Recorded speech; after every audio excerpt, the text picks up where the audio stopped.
tesis consistió en un modelo unidimensional que fue capaz de predecir la posición espaciotemporal de las células responsables de la regeneración de la médula espinal del axolote.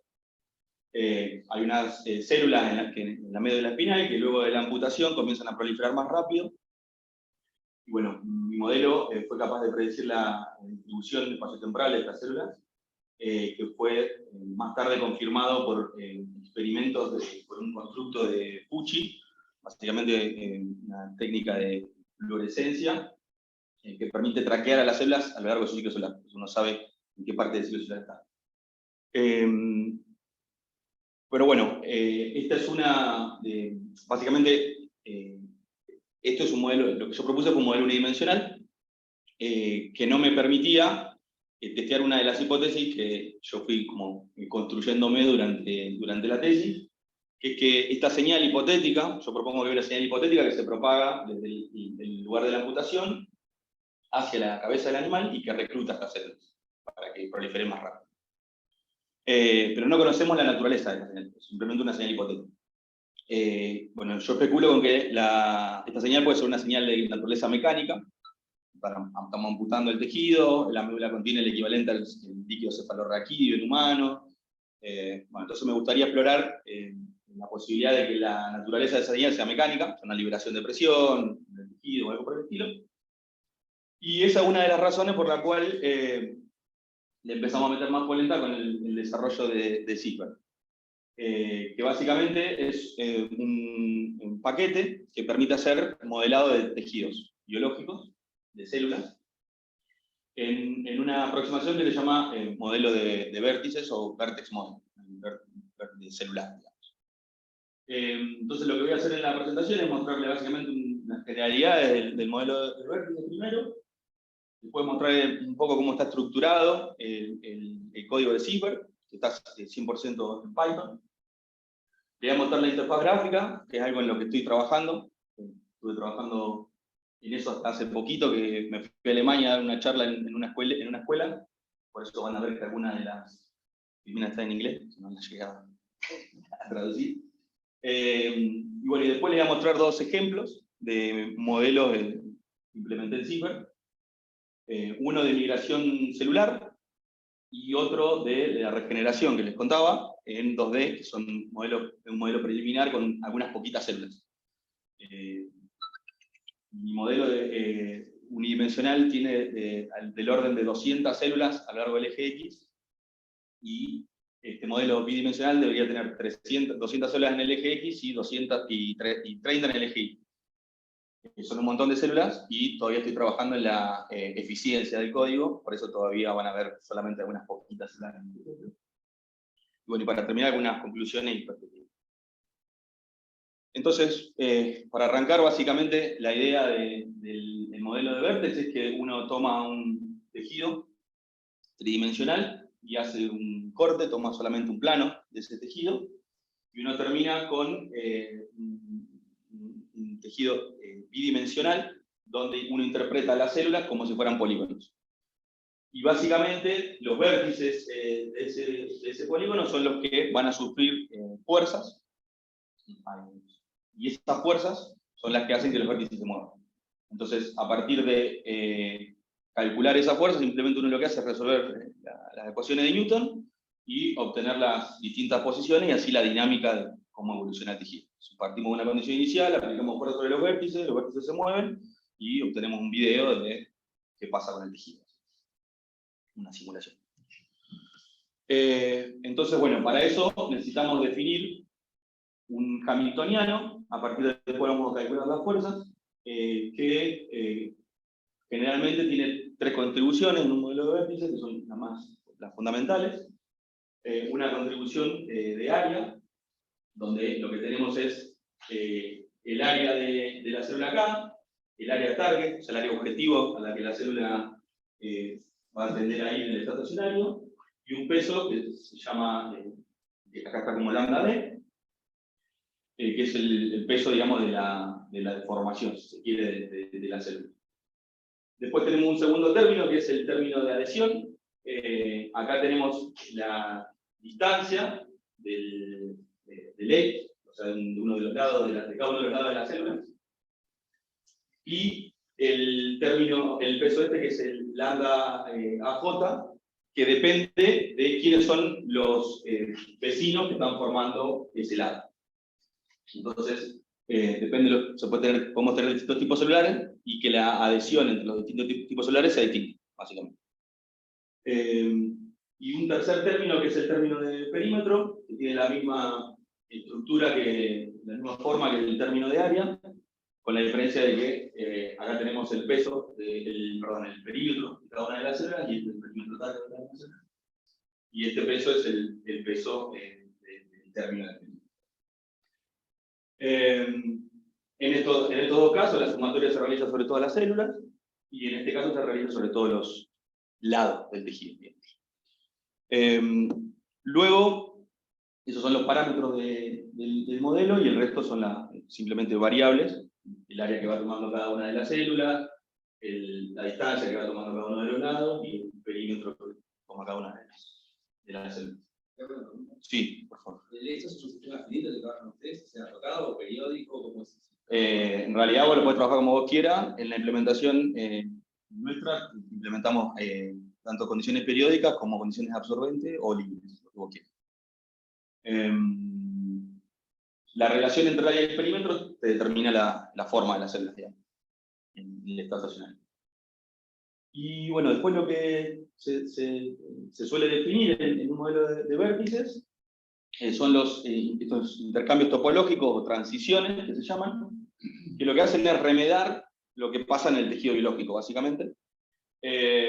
Por ejemplo, tenemos las transiciones T1, que van a ocurrir cuando uno de los lados toma una distancia que es menor a un determinado threshold que uno define. Cuando eso pasa, hay un intercambio de vecinos. Lo que hacemos es simplemente eliminar este lado y crear uno nuevo, perpendicular al anterior. Esa es una de las transiciones. Y esto sirve para evitar que los vértices se entrecrucen, digamos. Cuando uno de los vértices se acerca mucho al otro, el lado se hace muy chiquito, se produce ese intercambio. Y esto es algo que se ve en los tejidos biológicos. Después tenemos este segundo intercambio topológico, que es la transición T2, que ocurre cuando el área de una de las células se hace más chica que un threshold, se elimina la célula y se la reemplaza por un vértice.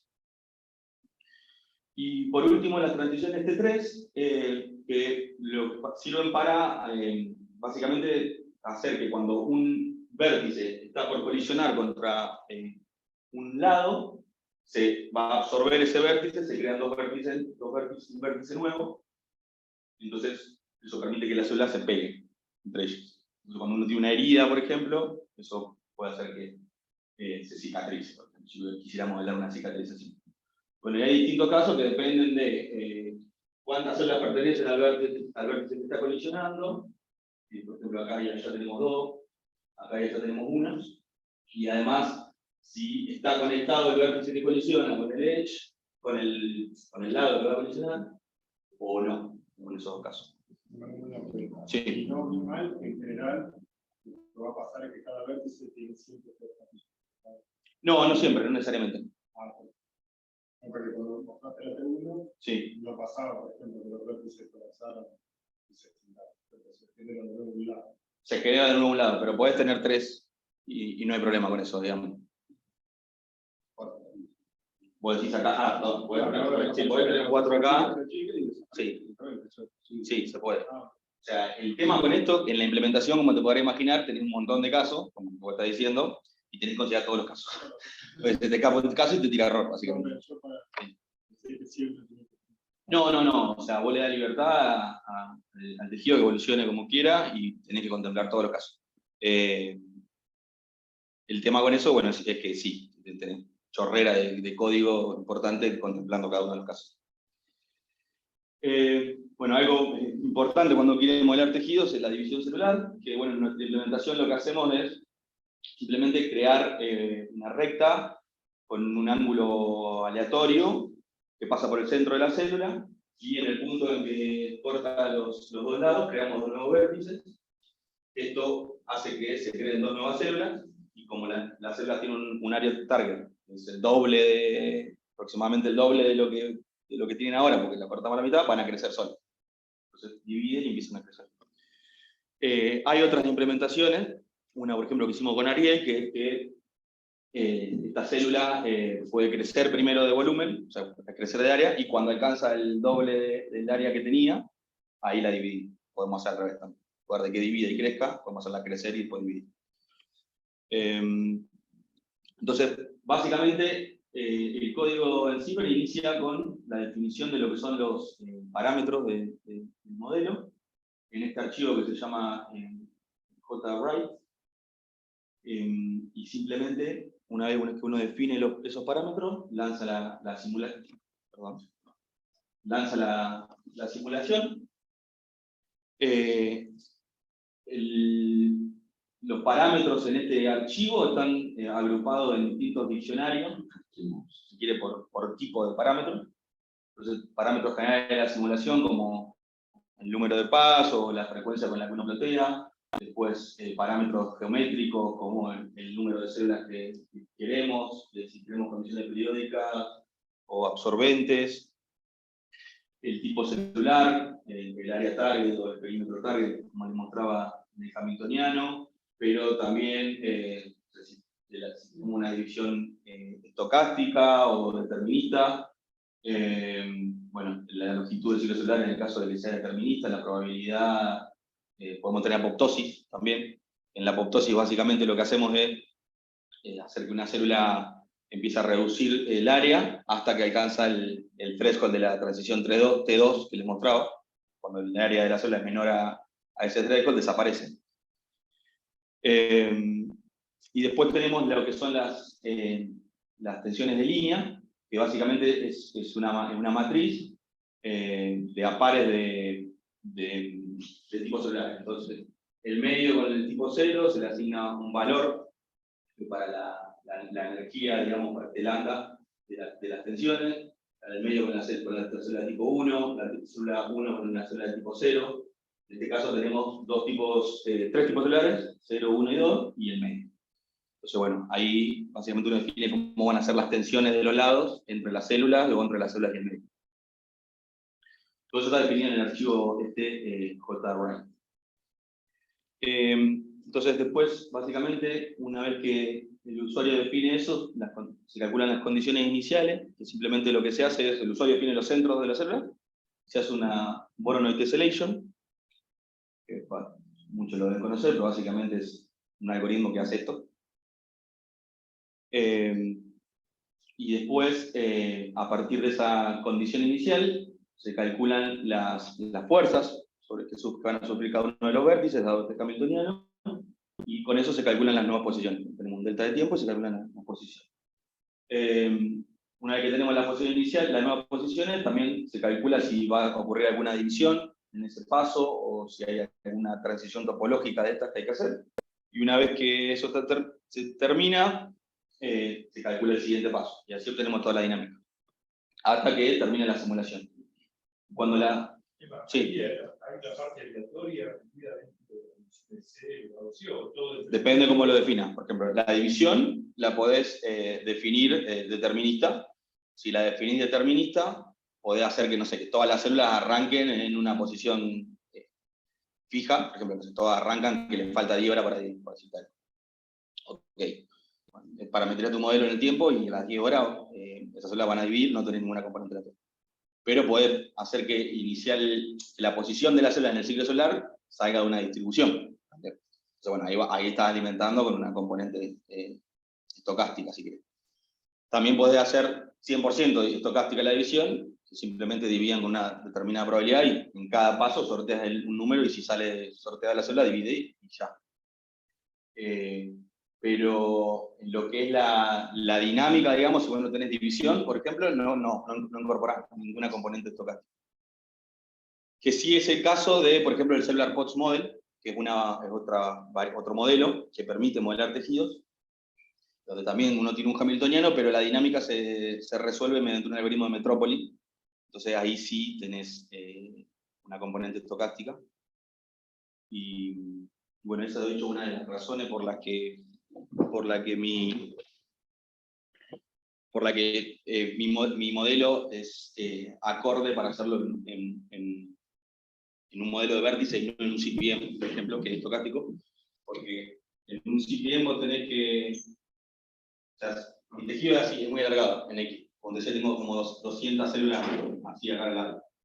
Entonces, yo estuve trabajando con CPM, y lo que me pasaba es que CPM es on lattice, digamos. Entonces vos tenés como una rejilla acá, y básicamente todo rejilla, y una célula ocupa varios nodos de esa malla. Y cuando vos querés probar a ver si conservás o no conservás la actualización que estás haciendo, usás el algoritmo de Metro. Y, por ejemplo, si yo quiero que el área de esta célula aumente, o porque divide la célula, entonces yo en mi modelo quería que la célula, cuando divida, empuja el resto. Pero como tenía que haber actualizaciones siempre en la dirección de X, y tenía 200 células a lo largo del tejido, y esto era estocástico, CPM no era capaz de capturar este mecanismo que nosotros llamamos de cell pushing, que la célula divide y empuja a la otra. Pero hasta donde estamos viendo el modelo de vértices, sí, porque la fuerza que va a aplicar es resolviendo la ecuación de Newton, entonces es determinista, empuja, y la fuerza va hacia allá y allá. Entonces, bueno, cuando uno termina la simulación, básicamente lo que tiene es un archivo de blog que contiene datos numéricos de la simulación, qué le pasa a los vértices, a los lados y a las células a lo largo de todo el tejido, calculamos energía, calculamos fuerza, bueno. Después tiene imágenes del tejido, como evolucionando, checkpoints, porque vamos guardando el estado del sistema, por si te corta la simulación o pasa algo. Bueno, y un backup de los parámetros, por si querés correrlo otra vez para no olvidar. Y bueno, y ahora les voy a mostrar, pero esto es una foto. Les voy a mostrar la interfaz gráfica que estoy trabajando ahora, hace nada, estuve trabajando 15 días, está implementada en PyQt, y va a haber un problema, que es que por alguna razón el Zoom no nos quiere dejar que se ve. Bueno, impresionante. No dije nada. Entonces, básicamente, esta es la interfaz gráfica. La idea de la interfaz gráfica es llevar al usuario a través de la definición de los parámetros como si estuviera jugando un juego, digamos, para que sea divertido. Lo hice como si fuera para mí. Entonces, la idea es que, bueno, tenés como un lienzo donde vos dibujás, que le podés cambiar el tamaño, por ejemplo, esto es en píxeles. Y después lo que uno hace es, bueno, por ejemplo, se pueden agregar células. La máquina esta que tengo es desde el 2010. Entonces, voy a hacerlo acá mejor. 5 por 5, por ejemplo. Entonces podemos agregar centros en forma regular. Y ahí tenemos esos centritos que se crean. Entonces uno puede definir en esta primera página la geometría inicial del tejido. Y uno puede agarrar esos centros y moverlos. Entonces, bueno, va haciendo permanentemente una Voronoi tessellation y te va construyendo el tejido como vos querés. Pero también podés poner centros donde vos quieras y te va construyendo esa tessellation que le mostraba, Voronoi tessellation. Entonces, bueno, el usuario puede definir geometrías complicadas, que por ahí haciéndolo en forma numérica y dependiendo dónde van las posiciones de los centros, tenés que hacer cuenta. Sí. Bueno, eso es una de las cosas que estamos por implementar, porque la idea es que uno pueda tomar imágenes de microscopía, y bueno, a partir de eso tomar las posiciones de los centros de la célula, construir un modelo. Pero todavía no lo está implementado, pero es una idea. Bueno, después uno puede setear células como medio. Bueno, primero les muestro las condiciones, por ejemplo, periódicas. Uno puede agarrar y decir, quiero condiciones periódicas en I, y entonces ahí, en algún momento, ahí lo construyó, te tira básicamente la condición periódica en I, ahí tenemos como si fuera un cilindro. Después también se puede setear células como medio, entonces uno puede hacer, si quiere, un hueco acá, ejemplo, en el medio. Entonces tendrías como el tejido con un hueco en el medio, incluso pueden, bueno, si querés mover el medio, o no sé, borrar, porque te confundiste alguna de las células a partir de borrar esos centros, y bueno, y se reconstruye. Esto, como verán, tiene una resolución bastante chota, y es bastante lento. Mi máquina es de 2010, pero no le he hecho toda la culpa a la máquina, es bastante lento. Pero bueno, ahora estoy trabajando en una implementación que es esta, que es NumPy, que corre en GPU, y de hecho ya estaba más avanzado que esto, pero ve que la resolución es mucho, mucho mejor y que no es tan lento. Fíjense que estoy moviendo el mouse y lo hace prácticamente al instante. Pero bueno, todo bien, lo que tengo. Pero es bastante inmediato. Es un paquete que se llama NumPy, que sirve para correr gráficos, incluso en tiempo real. El GPU está muy bueno. Y una vez que el usuario define entonces el tejido, la idea es que pasa a esta otra página que se llama Cell Types, donde define el número de tipos celulares que tiene. Por ejemplo, vamos a ponerle que tenemos 3 tipos celulares. Entonces ahora agarro uno de esos tipos, no sé, tipo 2, y le pongo un nombre muy creativo que es célula verde, y le asigno un color a esa célula verde, que va a ser increíblemente, aunque ustedes no lo crean, verde. Y ahora puedo pintar una de esas células, o sea, con el botón de color verde, básicamente, y ese sería el tipo. Entonces ahí el usuario puede definir el patrón, digamos, de los tipos celulares que quiera, la geometría que quiera, asignarle a cada tipo celular los parámetros, si quiere divisiones, si no quiere división. Sí, por favor. Ahí cada bloque que tenés de color es una célula, ¿no? Claro, sí. Pero, digamos, no tengo idea, pero si vos la movés, entonces genera como espacio, o sea, esta es como compacta ahí, ¿no? Y se acomoda las formas, se estiran, o sea... Sí, porque hace un Voronoi tessellation. Claro, pero digamos, si vos movés como moviste recién la célula, que Sí. la moviste para un lado, ¿no se genera espacio en el medio o algo así? ¿No se debería, o no sé, completamente... No, porque el algoritmo este de Voronoi, justamente lo que hace es, vos definís centros y ocupar todo el espacio hasta que se encuentra con otro centro. Digamos. Pero me refiero, no, el método estoy de acuerdo, Sí. pero llego en la situación real. Sí, bueno, ¿Dónde está el medio ahí? yo digo, si vos la movés, no hay un bloque, no, pero... Bueno, en este caso, por ejemplo, eso como lo quiere definir el usuario. Acá, por ejemplo, yo definí, acá hay medio. Pero si vos querés definir, por ejemplo, querés que no querés tener ni condiciones periódicas en I, ni querés tener condiciones de borde en X, absorbentes, perdón, ni en X ni en Y. Porque así como está es como un empaquetamiento compacto, ¿no? Todo, Sí, es una caja en realidad. todo llena de espacio. Sí. Uno lo que puede hacer es... ¿Llenar con células o con medios? Medio extra, perdón, yo quise decir extracelular. Sí. Ahí les muestro. Para que justicia. Igual, perdón, Manuel, me parece que la cosa tiene que ver con lo que hablábamos ayer. Sí. El modelo en realidad está pensado para las lineales y lineales. Ahí entiendo, claro. Ahí entiendo, gracias, Tomás. Vos decís si entre las células puede haber espacio, claro, o tiene que ser un tejido confluente, digamos, claro. No, en principio, digamos, el Vertex Model está pensado para tejidos que son confluentes, donde no hay espacio entre las células. Ahí, gracias, Tomás. Yo pensé que me decías si podía tener condiciones libres al costado, no me decías esto.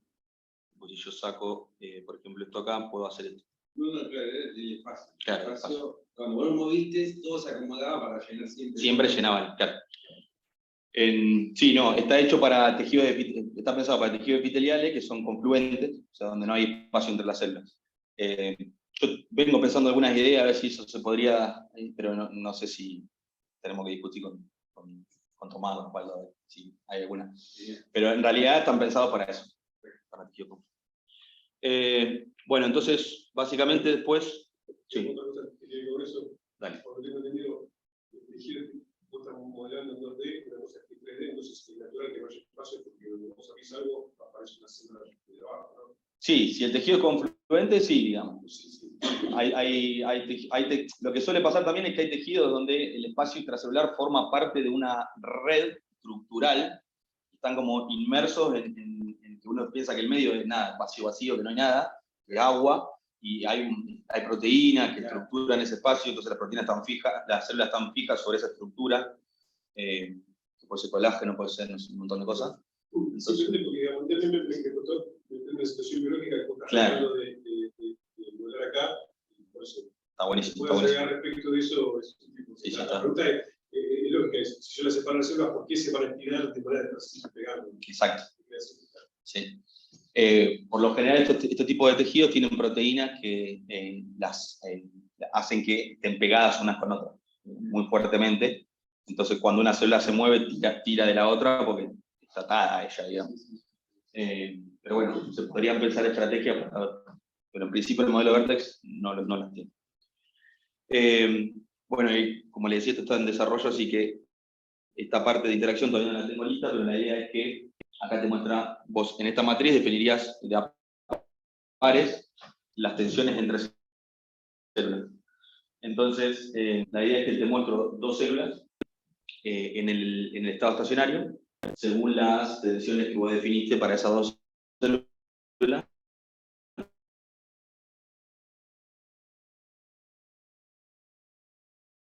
Y teniendo en cuenta el área target o separada según estas tensiones que vos definiste. Eso todavía no tengo implementado. Y después, acá tengo, mi idea era mostrar por un lado el espacio, por otro lado el tiempo en forma gráfica, digamos. Podrías ver, como si fuera el timeline, que es parecido a lo que los editores de audio o video según usó. La idea es que acá vos podés poner, no sé, con qué frecuencia querés guardar un checkpoint, con qué frecuencia querés plotear y con qué frecuencia querés guardar un log. Y básicamente eso se actualiza abajo.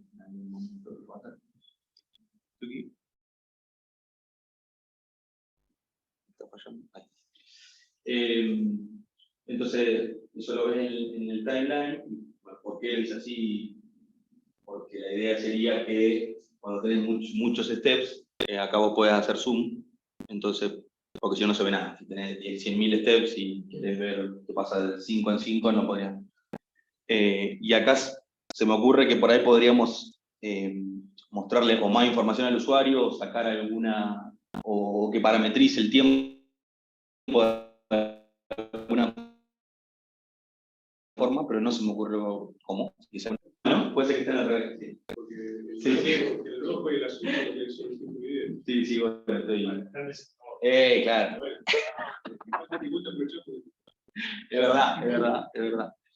Pero bueno, esto es un poco la idea. Después haría otra página que es el barrido de parámetros, donde una toma los parámetros que el usuario definió y puede definir valores, largar tantas simulaciones como frecuencia de ese parámetro vos querés. Monitor que te vaya mostrando la energía y gráficos, monitoreando. Esa es básicamente la idea de la interfaz gráfica. Está en desarrollo. Entonces, supuestamente, ahora.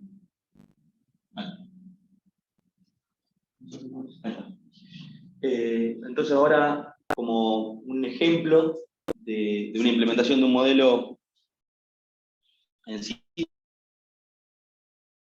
no sé cómo estoy de tiempo ahí.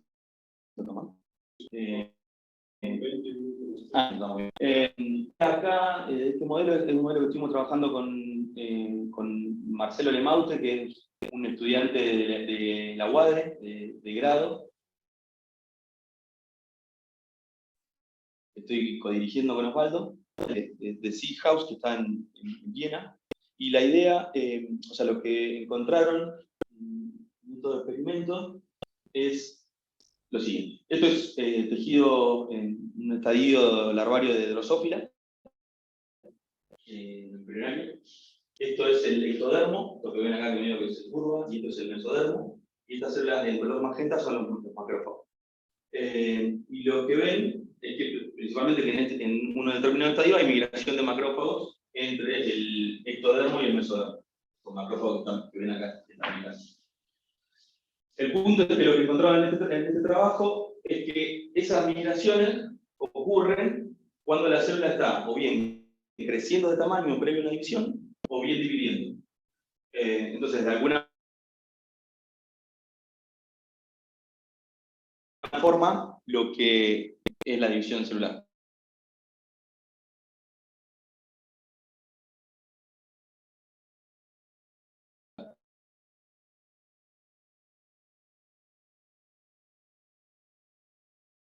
¿Sí? Entonces, ahí está. Entonces, estuvieron 4 escenarios, con división, sin división, con migración, sin migración. En este primer escenario, donde no había entrada, lo que hicieron fue impedir la división celular, entonces veían que no había migración de macrófagos.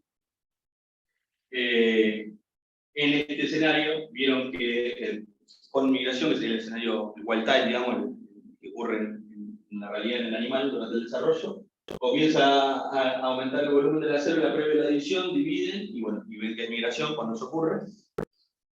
Pero después lo que hicieron es, bueno, están estas proteínas que forman el citoesqueleto, que son las que mantienen a las células adheridas entre ellas, estas llamadas adhesiones focales. Entonces lo que hicieron fue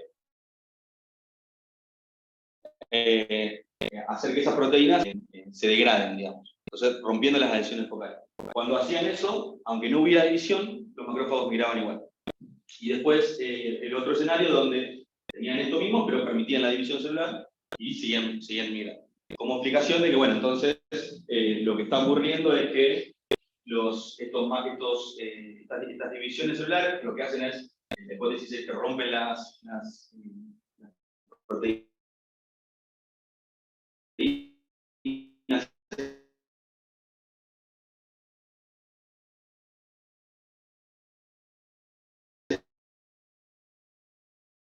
de adhesión focal, con el campo de atracción quimiotáctica, digamos. ¿Por qué? Porque cuando uno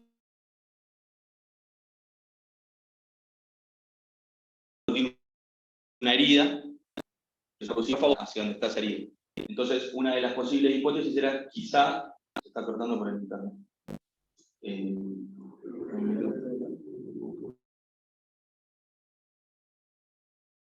Debe ser la... ¿Sigo? Ok. Entonces, no puedo sacar. Entonces, nuestra pregunta cuando vimos este artículo fue, che, ¿será necesario para explicar esta migración que haya un quimioatractor?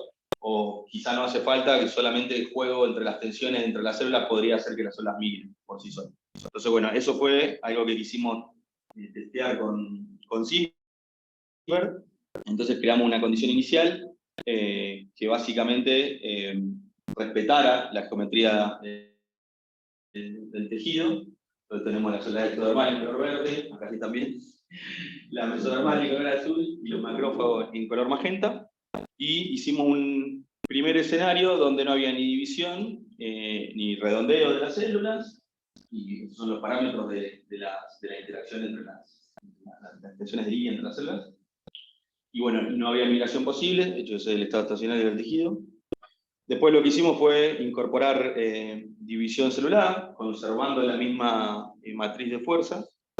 Entonces se ve que las células empiezan a crecer de tamaño hasta que van a dividir, pero eso no hace posible igualmente que haya migración celular. Entonces lo que hicimos fue cambiar las matrices de fuerza. Fíjense que aumentamos las tensiones entre las células del ectodermo, entre ellas mismas, la del ectodermo y la del mesodermo, y dividimos la del ectodermo con los macrófagos, que son estas adhesiones focales. Entonces solo cambiamos las del ectodermo con el resto, que son las que están dividiendo. Y cuando hicimos eso, bueno, encontramos con que había migración. Pero bueno, acá no tiene ningún mérito, porque las células migran porque cambiamos la tensión. Después lo que hicimos fue incorporar la división celular, y las células seguían migrando. Entonces un poco estamos como reproduciendo los escenarios que ellos habían visto, pero el objetivo era ver si podíamos hacer que las divisiones sean las que disparen la migración, que es lo que ellos viven en vivo. y cuando yo paso una filmina acá, tarda un rato hasta que llegue allá.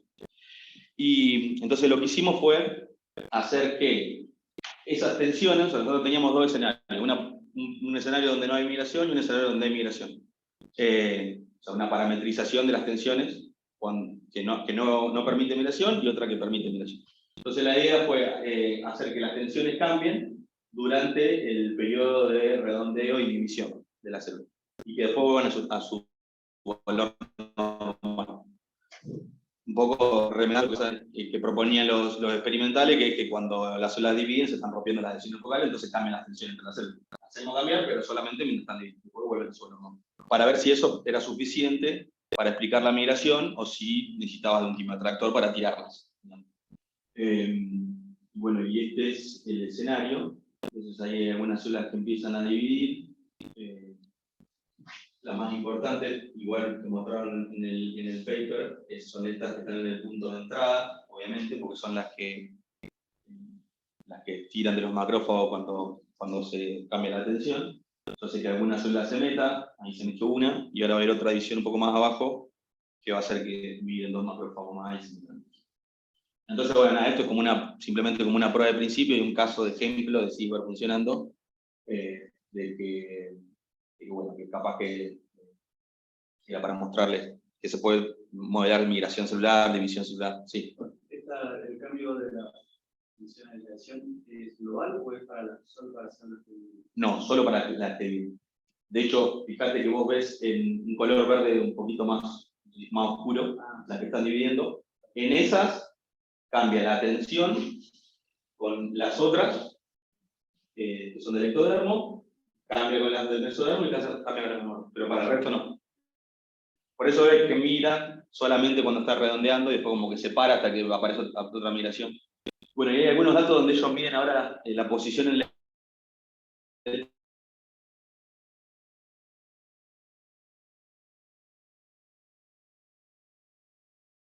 espacio de estas células que están migrando y la velocidad de esa migración. Si es siempre constante la velocidad o si migra de asaltos. Porque yo lo que esperaría es que si estas células acá en el punto de entrada dividen, permite que un macrófago migre, pero después hasta que no hay una división más arriba, ese macrófago se quedaría ahí en el medio hasta que migrara. Entonces, bueno, hay medidas de velocidades que, bueno, la idea es testear eso. Si miran siempre a velocidad constante, yo esperaría que haya un quimio atractor. Entonces, bueno, eso es algo para explorar. Pero estas son simplemente para mostrarles un caso ejemplo. Y bueno, y volviendo un poco al tema de mi tesis, que es la regeneración de la médula espinal, les muestro otro ejemplito de esto que les decía, poquitas células de la médula espinal, pero en dos dimensiones. Básicamente lo que tienen acá es el eje anteroposterior, que es el eje que va de la cabeza a la cola, y el tiempo en días. Entonces acá estaría la cabeza y acá estaría la cola. Cuando le amputan el tejido al animal, 0 es la posición en el espacio donde se hizo la amputación, y lo que se ve es que cuando pasa el tiempo, la médula espinal crece. Entonces es el crecimiento de la cola. Y lo que los experimentales han encontrado es que a día 4 uno encuentra un punto en el espacio que separa una zona de alta proliferación de una zona de baja proliferación. Ese punto se mueve posteriormente a medida que pasa el tiempo, o sea, hacia la cola, y esta región crece de tamaño. Y no sabíamos qué pasaba antes de día 4, bueno, eso es lo que mi modelo un poco ayuda a explicar, el modelo unidimensional, que hay un reclutamiento a nivel de las células en el tejido, en el espacio y en el tiempo, que hace que a día 4 emerja este switch. O sea, hay una señal hipotética que las células aceleren su ciclo celular y a día 4 van a dividir más, pero eso porque reclutaste a partir de acá, antes de día 4.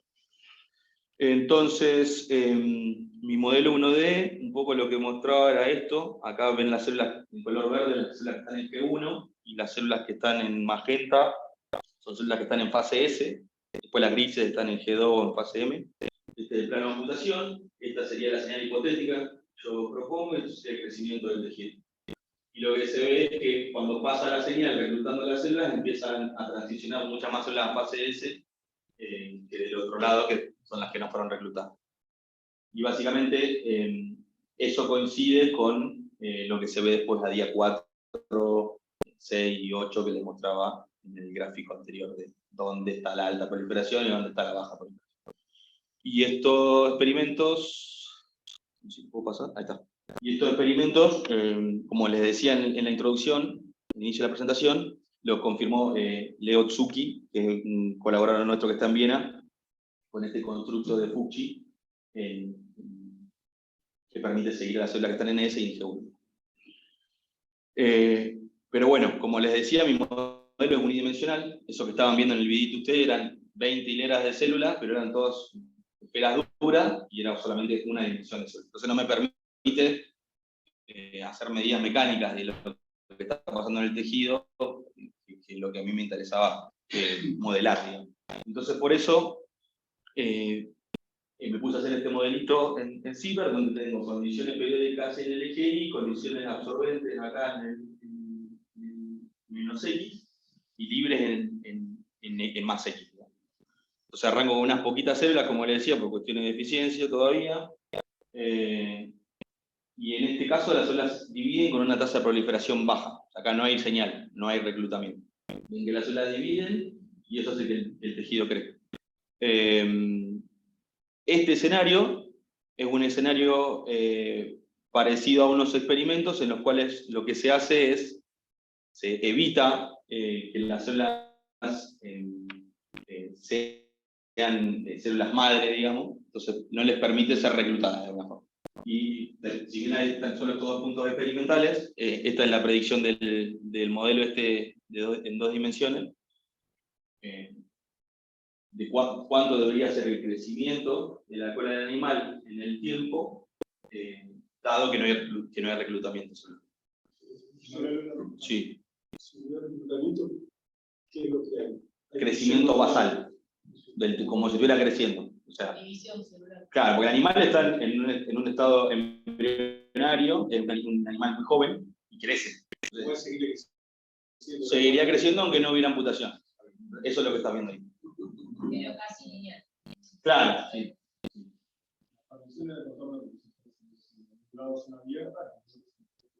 Y en la derecha son abiertas, a la izquierda son absorbentes, porque acá el tejido sigue hasta la cabeza, la médula espinal, y acá son periódicas porque es un cilindro la médula espinal. La médula espinal es un tejido pseudoestratificado, que básicamente se pliega como si fuera un cilindro.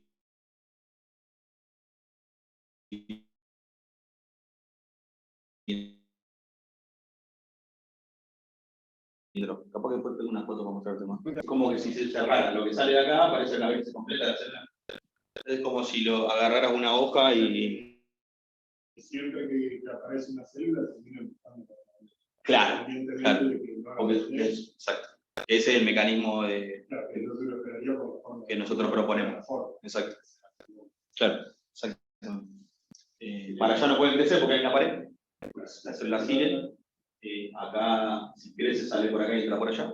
Y el único lugar que puede crecer es para allá. Entonces, toda la división, todo el crecimiento, todo el aumento de área por la división se traduce en aumento de crecimiento. O sea que al principio parece una buena distribución.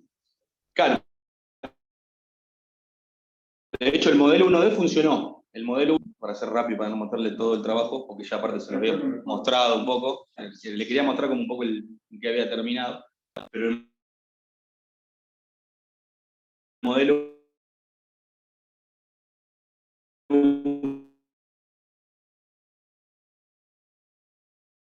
1D, que es un modelo de fe, busca las condiciones de crecimiento basal. Lo que hicimos, perdón, gracias. Entonces, vamos al 40. Entonces, lo que hicimos fue tratar de tomar esa misma parametrización, porque teníamos la velocidad en la que se debería propagar la señal, 3 parámetros que conocíamos del modelo en realidad, el número de células y la velocidad a la que se propaga la señal. Y al principio está el crecimiento basal, y ahora muestro también qué pasa en el caso el caso con reclutamiento, cuando me aparezca el video. Acá está. Entonces ahora incorporamos la señal, esto ya lo habíamos hecho en el modelo 1D y funcionó, pero ahora básicamente se empiezan a reclutar células porque es una señal que se empieza a reclutar, y eso hace que estas células aceleren su ciclo celular. Entonces a los 4 días empiezan a proliferar más rápido que su contraparte verde, digamos. De hecho eso se ve en el tamaño del tejido, porque ya ahí dejó de reclutar y van a ver que crece mucho más el tejido. Y de hecho por ahí se ven algunas transiciones entre 3, entonces ya van a ver que estaban por chocar y se vuelven a pegar. Entonces, nada, eso también está funcionando, pero bueno, tenemos el tejido escalado, digamos, porque tenemos re poquitas células, tengo que tener 200 células y 30 en LGI, 200 en LGI. Pero bueno, entonces en principio no podemos decir mucho, pero una hipótesis que proponemos es que este es el área promedio de las células y el correspondiente de bio durante los 8 días que no se llega a ver, pero esto va de 0 a 8 días. Y este es el escenario sin reclutamiento y este es el escenario con reclutamiento. Y lo que empezamos a ver es que, claro, cuando hay reclutamiento, si vos no le das suficiente tiempo a que relaje el sistema, se empieza a comprimir, digamos, porque aparece una división y aparece otra división. Entonces eso se traduce en una reducción del área de la célula que se podría correlacionar. Perdón.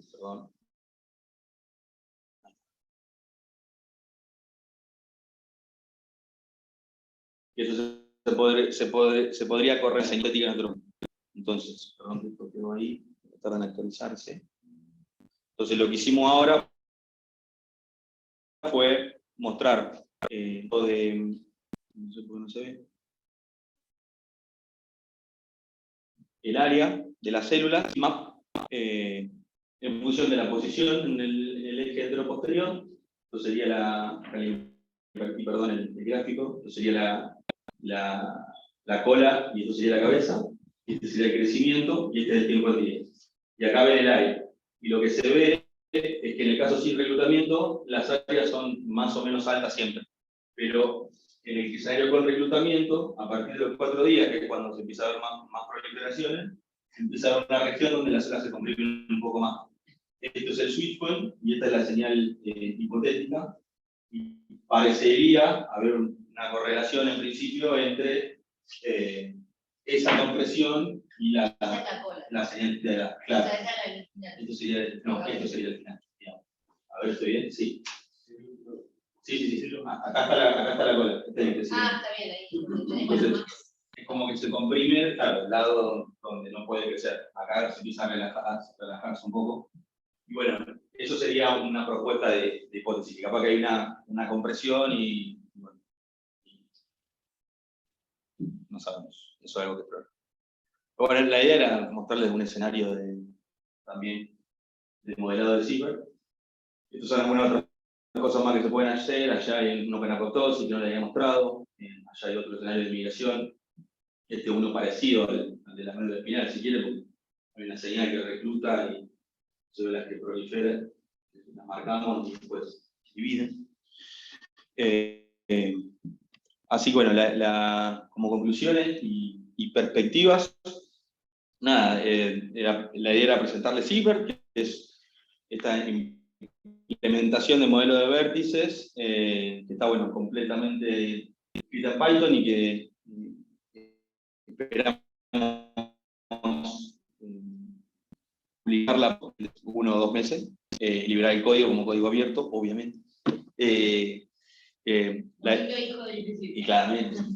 Bueno, la idea es la interfaz gráfica que lleva al usuario como si estuviera jugando un juego, porque básicamente el concepto que subyace, como dice ahí, a Siebert es que sea fácil de usar, y por eso empezamos por Python, y ahora la idea es ir mejorando, digamos, la eficiencia del paquete, fácil de usar y fácil de contribuir, porque la gente que va a usar estos software es del mundo de la biología, del mundo de la medicina, que por ahí hay gente que no programa, y los que programan en Python, en general. Y bueno, sí va a ser útil, sobre todo para esto, creemos, para testear hipótesis mecánicas, que es algo que está muy de moda, digamos, ahora en el mundo biológico en los últimos años. Medir propiedades mecánicas en los tejidos. Y como conclusión de los dos ejemplos que les mostré, por un lado, esta propuesta de que una prueba de principio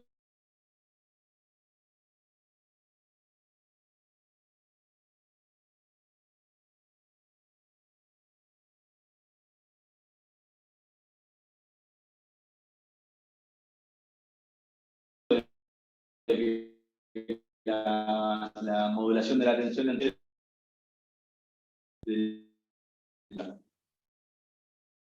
así que bueno, eso sería un poco la conclusión. Y bueno, para cerrar, agradecer a Osvaldo, que es bueno, mi director, a Alberto Secarelli, que labura acá en el IFLI también, que estuvimos laburando en el código codo a codo prácticamente durante toda mi tesis, porque fue algo paralelo a lo que hice en la tesis.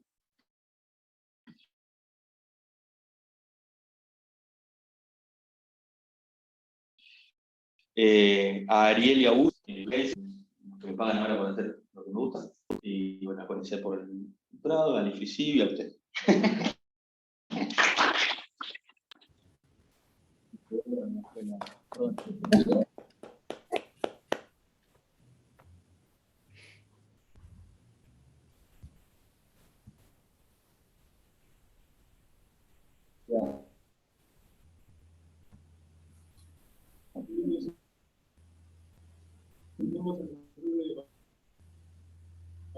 En realidad lo de células individuo, fluctúa poco, puede ser. El número de células cambia porque hay proliferación. Claro, pero se puede dar a muchas o muy pocas, puede quedar muy pocas. Mirá, la verdad que nunca miré, ojo, nunca presté demasiada atención al número de células y al crecimiento, pero una célula tarda largo, digamos, o sea, cuando no son reclutadas, alrededor de 14 días en dividir. O sea que vos estás mirando una ventana de 8 días, y la mitad de la célula más o menos va a dividir, la otra mitad no.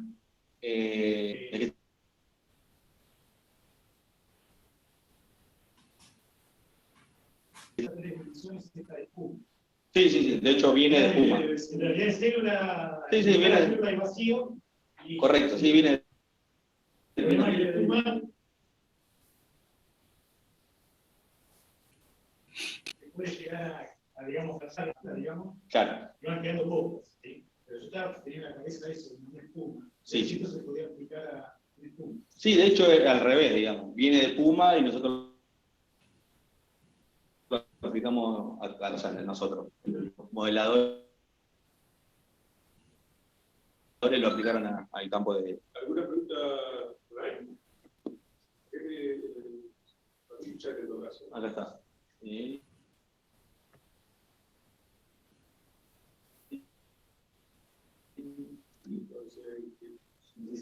Yo tengo preguntas.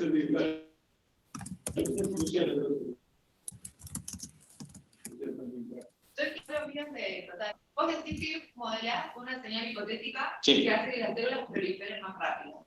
¿Qué es esa señal hipotética y cómo la modelás? O sea, no es un proceso de difusión. No tenés un proceso de difusión de sustratos en el microambiente. Entonces, ¿cómo modelás esta? ¿Es una cuestión mecánica de contacto de las células? No, o sea, en mi modelo unidimensional y en el modelo 2D que les estaba mostrando, de hecho, que fue lo que publicamos, el modelo es básicamente este. De este lado. Este es básicamente el modelo. Primero vos tenés que el tejido crece en forma basal, divisiones celulares, pero que en el momento de la mutación hay una señal que se propaga desde el punto de mutación hacia la cabeza del animal, siguiendo esta lógica que tenés acá. O sea, es balístico, digamos. Ah, ok. Esa es la forma que nosotros lo ponemos porque fue la más simple, digamos. y porque lo que creíamos que debería haber es que llegado a un determinado tiempo, que nosotros llamamos tau, debería haber lambda micrómetros reclutados. Claro. Entonces yo sé que la señal se va a parar en el momento, tau, y va a reclutar una determinada cantidad de células lambda. Propongo la propagación más sencilla que se me ocurre, que es balística, menos lambda sobre tau en el tiempo, chau. Y eso es la propuesta. Claro. Entonces, claro, ahora me interesa eso. Después hay un modelo, una propuesta de qué ocurre a nivel del ciclo celular con estas células, según dónde están en el ciclo celular, a dónde van a parar en el ciclo celular corto su ciclo, que es la otra parte del modelo, si quieren. La propuesta política, pero estás pensando que hay una reacción de fusión abajo. ¿Y por qué lo más sencillo? Digamos, porque no sé qué es, porque no sabemos qué es, pero lo que es, o sea, hice una aproximación, si querés, top-down, digamos, es decir, bueno, yo sé que las células están proliferando más rápido. Entonces, si están proliferando más rápido, para proliferar tienen que duplicar el ADN, tienen que duplicar todas las organelas que hay dentro de la célula, tienen que preparar para eso. ¿Qué las prepara para eso? Las prepara el ciclo celular. Entonces, tuvo que haber alguna señal que afectara al ciclo celular para que yo después, al día 4, las vea dividir. Fenómeno. Entonces, hay algo que tiene que afectar al ciclo celular. Bien, que es una señal. Ahora, no sé nada de esa señal. Entonces, ¿qué propongo? Lo más sencillo que se me ocurre que Eso hace que el ecuador se preguntar. Claro, eso sí. De hecho, nosotros lo que hicimos es ajustar este modelo, que son estos tres parámetros que no sabemos, que son el número de células iniciales en el tejido, tau y lambda. Eso lo ajustamos a el switch point, que son este punto del espacio que separaba la zona de alta proliferación de la de baja proliferación. Entonces yo digo, si la señal está acá, ¿cómo hago para que pase por acá? Hicimos un ajuste usando Approximate Bayesian Computational Methods para encontrar los valores de esos tres parámetros y tenemos el modelo ajustado. Ahora hacemos predicciones. Y lo que hicimos fue hacer esta predicción para el crecimiento de la cola en condiciones de regeneración, y esos son los datos experimentales. Y después hicimos lo mismo para el escenario donde no había regeneración, crecimiento basal, y esos son los datos experimentales. Y bueno, y a partir de eso nos permitió hacer algunas predicciones de dónde deberían estar las células en tiempo y espacio, que son las que confirmó Leo con sus experimentos. Pero bueno, no los quería aburrir mucho con eso porque está apuntado.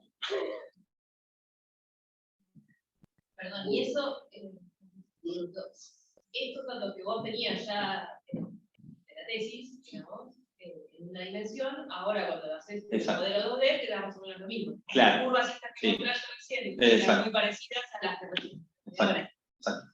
El tema es que lo tengo escalado, que son poquitas células, claro. Todavía no le creo mucho a eso. O sea, mi idea es ahora trabajar optimizando el código con Numba, paralelizando el código, incluso bien se puede hacer computación distribuida, digamos, varias máquinas, que me gustaría incluirlo en el paquete, para que sea más eficiente, para dárselo al usuario y para modelar mi problema. Mira, mi siguiente pregunta era, que vos decías, bueno, me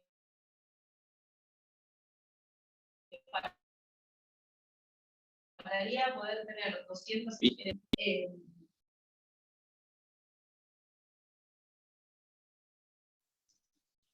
eso no es casi un modelo bidimensional. Sí. No, en principio se parece bastante.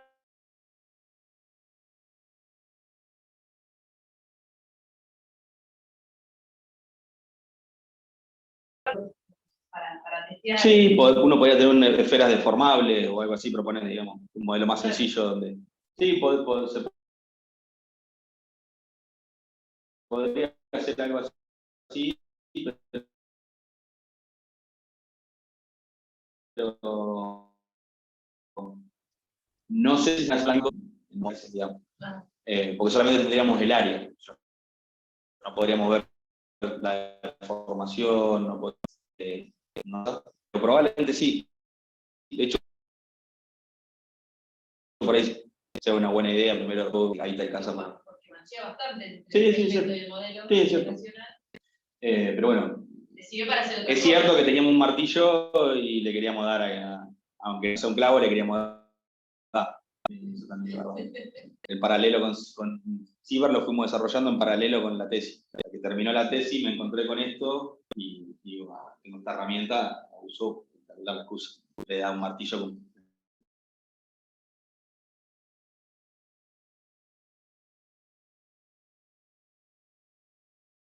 Y te sirve para otras cosas, además.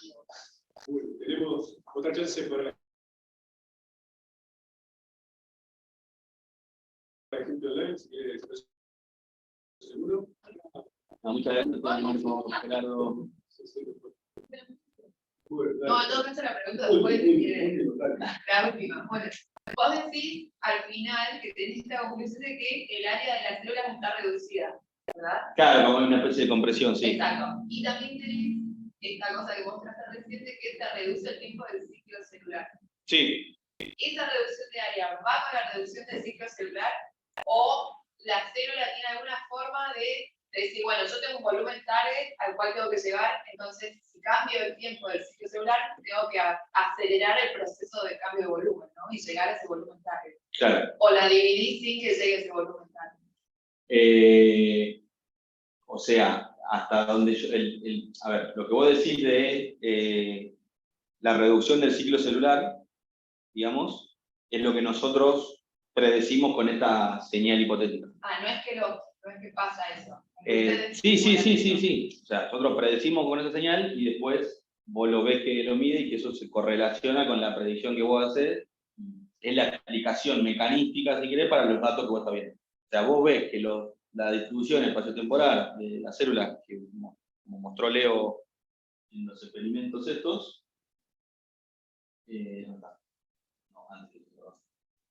esa distribución que vos estás viendo, esta que estás viendo acá, coincide cuantitativamente con la predicción que hace de nuestro modelo. Entonces, como la explicación mecanística, si querés, a los datos que vos estás viendo. Y lo que yo estaba mostrando, con lo que vengo, lo que nosotros proponemos... Sí, perdón. Lo que nosotros proponemos como hipótesis es que esto que ve acá, que es donde estaría la señal, digamos, esto es el modelo 2D, de hecho, lo que ve acá es lo que dice el modelo 2D, y esto es lo que vos ves de cuáles dividen más rápido. Entonces, esto coincidiría, digamos, con lo que vos ves en los experimentos, porque es la explicación mecanística de eso. Y lo que no sabemos todavía es si hay una correlación entre eso y esta compresión que hay acá, que podría ser que cuando se empiezan a comprimir, las células dejen de dividir más rápido, como que se pare la señal. Entonces sería como una propuesta, la compresión de lo que paró la señal, lo que para la señal. Entonces vos cortás, se libera una cierta presión, hace que se recluten las células. El problema que acá no estoy mostrando es el momento antes de la amputación. Claro, no, mi duda era porque yo, ignorante total de biología, también acá lo biólogo. Yo dije, bueno, una célula cuando se divide alcanza un volumen target, se agranda y ahí corta, ¿no? Entonces digo, bueno, por ahí si vos acelerás el ciclo celular, no alcanza ese volumen y por eso cuando se divide en copias más chiquitas, y así que se No. El área de la célula, que la vemos, se mantiene constante. Incluso el diámetro de las células varía muy poco, es 13,2 micrómetros a lo largo de todo el tejido, con un desvío de 0,1, 0,2. O sea, es bastante conservado el área a lo largo del espacio. Lo que no vemos acá en estos experimentos es qué pasaría antes, porque la lógica mía es, tengo el tejido que está en un estado medio comprimido.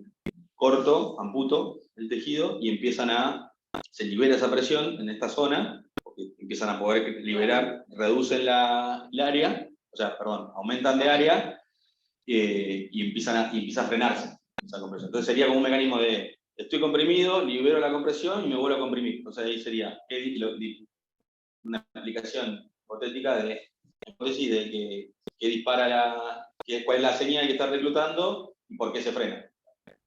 Se dispara porque amputás y se libera la presión y se frena porque dividís y aumenta otra vez la compresión. Algo para testear. Pues,